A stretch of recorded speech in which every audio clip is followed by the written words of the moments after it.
ghastly Fink fellow has been busy of late. He has sent his minions out to prowl the city, on the lookout for tears wherever they might appear. They are armed with camera and Voxophone. One could only presume he is no longer content to steal patents from his own reality.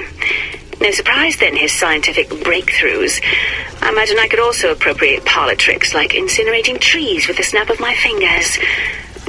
But the universe offers more delicious fish to fry.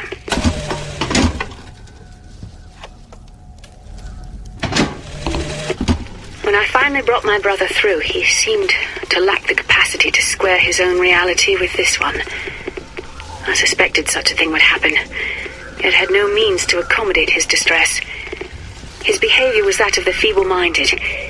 He hemorrhaged nearly continuously from his nose. Naturally, I was able to transfuse him from my own veins and thus avoid catastrophe. In the end, it was music that proved therapeutic and grounded his thoughts. A middle C vibrates at 262 hertz, no matter what the universe.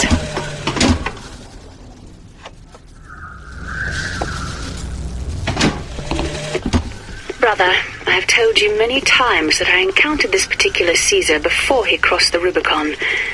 When I met Comstock, he was little more than a preacher, able to move both members of the flock or members of Congress with equal dexterity. He believed in my work, and his influence bought the funds I so needed. And if he wanted to use tears to play prophet, that was his prerogative. But at some point, the man became incapable of distinguishing his performance from his person. I sit in judgment.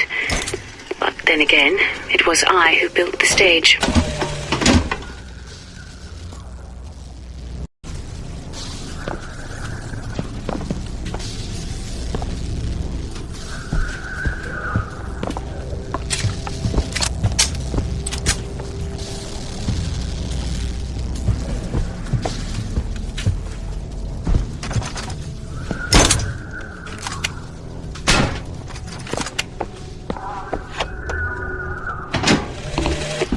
This evening, on my way back from supper, my theory became reality.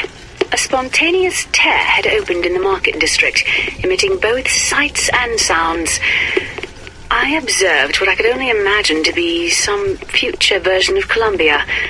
Though familiar, strange red flags with a small yellow icon flew from her rooftops. Although we can lock up the girl, it appears her powers will not be imprisoned so easily.